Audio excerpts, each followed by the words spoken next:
Hello everyone, good morning and welcome back to our channel. তোমরা সবাই কেমন আছো? আমিও খুব ভালো আছি, আশা করি তোমরা সবাই ভালো আছো। আর আজকে আবার একটা ছোট ব্লগ নিয়ে চলে এসেছি। আসলে আজকে আমার একটা দিদির বিয়ে, তো এখন সেখানেই যাব। আর আমি এখন আছি নবদ্বীপে, তো এবার যাব দিদির বাড়িতে। চলো ওখানে গিয়ে দেখা হচ্ছে। আমার দিদি বাড়ি ছিল নবদ্বীপের একটা স্টেশন পরেই ভান্নাটিগুড়িতে। তো এই যে আমরা দিদি বাড়িতে চলেও এসেছি। আর সামনেটা বেশ ভালো সাজানো হয়েছিল। আর এই জায়গাটা ছিল বিয়ের মণ্ডপ। তারপর আর এদিকে দিদি হচ্ছে মানে সাজছিল। আর এদিকে বাজনাও চলে এসেছিল, এখন জল ভরতে যাওয়া হবে। আর এই দেখো আমার হাজবেন্ড পুরো মানে ঘট নিয়ে রেডি। আজ অ্যাকচুয়ালি মানে আমার দিদিবাড়িতে একটা নিয়ম ছিল যে মানে বাড়ির জামাইরা নাকি এই জল ভরতে যাওয়ার সময় মাথায় এরকম ঘট নিয়ে জামাইদেরকে যেতে হয়।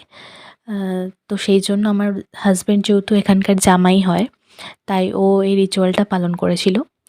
তারপর আমরা এসে সবাই মিলে বেরিয়ে পড়েছি জল ভরতে যাওয়ার জন্য। আর এই সময় আমার মানে ক্যামেরাটা আমার মা ধরেছিল, তাই সবাই হাসাহাসি করছিল যে এই যে শাশুড়ি মেয়ে জামাইকে ভিডিও করে দিচ্ছে। হ্যাঁ, তো যাই হোক, আর বিয়েবাড়ি বলে কথা, নাচানাচি হবে না সেটা তো আর হয় না। তাই এই যে জল ভরতে যাওয়ার সময় সবাই বেশ নাচানাচি শুরু করে দিয়েছে। আর এখানে দেখো আরও আরও নাকি নিয়ম আছে যে ওই জামাইকে নাকি ওই কি পাতা দিয়ে এরকম নাকি মারতে হয়, মারতে মারতে নিয়ে যেতে হয় আর বলতে হয় যে কি চলো জল ভরতে চলো না কি, বেশ আমি ঠিক অতটা শুনতে পাইনি। তাই সবাই মিলে হাসাহাসি করছিল। আর আমার বড় দেখো নাচছে কি সুন্দর, ও তো ভালোই মজা করছে। আর ওকে ওই যে পাতা দিয়ে হচ্ছে পিছন দিক দিয়ে মারছিল। বেশ সবাই মিলে এরকম আনন্দ করতে করতেই বেশ যাওয়া হয়েছিল। ওই যে সবাই মিলে নাচানাচি করছি আমরা। এটাই তো বিয়েবাড়ি বলে কথা, একটু মজা একটু নাচানাচি এইসব তো হতেই হবে, না হলে কি আর জমে বিয়েবাড়ি। আর তাই জন্যই সবাই মিলে বেশ ভালো মজা করতে করতে জল ভরতে গেছিলাম। সবাই ভালো নাচানাচি করছিল। আর সবাই মিলে নাচানাচি করলে তবেই তো ভালো লাগে, তাই না? তো যাই হোক, দেখতে দেখতে যে জল ভরতে চলে এসেছি। এই যে এখানকার গঙ্গাটার সামনে পুরো একদম মানে কচুরিপানায় পুরো ভর্তি হয়ে গেছিলো। আর সামনে অনেক কটা হয়তো ঠাকুর বিসর্জন হয়েছিল বলে একটু মানে সামনেটা একটু নোংরা মতোই ছিল। আর এই যে এটা আমার মাসি, এই মাসির মেয়েরই বিয়ে।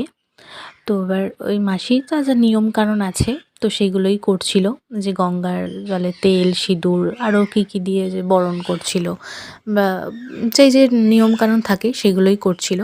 আর তারপরে যে আমার বড় নেমে পড়েছে জলে, ওকে হচ্ছে মানে ডুব দিয়ে এক ডুবেই ওই ঘড়াটা মানে কলসিটা ভর্তি করে নিয়ে যেতে হবে। আর এই জলটাই নাকি ওদের বৃদ্ধির কাজে লাগে। মানে অনেকের এক একজনের এক এক রকম নিয়ম থাকে। আমাদের যেমন নিয়ম ছিল যে এই জল দিয়ে মানে স্নান করানো হয়, বাট এদের নিয়ম হচ্ছে এটা দিয়ে বৃদ্ধি হবে। ওই দেখো আমার বর এখনও নাচছে, ওর বেশ ভালোই মজা হচ্ছে। জল ভরে তারপর আমরা আবার বাড়িতে চলে এসেছিলাম। বাড়িতে এসেও বেশ একবার মানে নাচ হয়েছিল। এই যে আমাদের যে ব্রাইডও বেশ নাচছে। আর তারপরেই দিদিকে চলে এসেছিল আশীর্বাদ করতে। এই যে দিদিকে আশীর্বাদ করছে ওর শ্বশুরবাড়ির লোকজনরা। জল টল ভরে এসে তারপর আমরা একটু খাওয়া দাওয়া করে নিলাম। এরপর গায়ে হলুদে তো এখনও কিছুক্ষণ মানে দেরি হবে, তাই আমরা এখন আবার বাড়ি চলে যাচ্ছি রেডি হয়ে। তারপর আবার সন্ধেবেলায় আসতে হবে, তাই এখানে আর লেট করলাম না, গায়ে হলুদটা দেখা হলো না, তাই এখন যাচ্ছি বাড়িতে। আবার সন্ধেবেলায় আসবো যখন, তখন দেখা হবে। তো চলো এখন এই জন্য টাটা। যে সন্ধেবেলায় আমরা আবারও রেডি হয়ে চলে এসেছি। আর সামনে লাইট টাইট সব জ্বলছে, বেশ সুন্দর লাগছে দেখতে। আর এই যে দিদি, ও সাজগোজ কমপ্লিট, কতটা সুন্দর লাগছে দিদিকে, খুব মিষ্টি লাগছিল। এই যে তারপর আমরা সবাই পুরো ফুল ফ্যামিলি মিলে দিদির সাথে ছবি তুলে নিলাম। আর মানে এই বিয়েতে সবাই মানে আমার দুই ফ্যামিলি সবাই আমরা গেছিলাম। আর এই যে এদিকে বিয়েরতে বসে গেছে, এই যে এটা আমার মেসো। আর এই যে এটা হচ্ছে আমার বিয়ের রাতের লুক। আর এই যে এটা আমার একটা ছোট্ট বুনু, আমার ছোট মামার মেয়ে।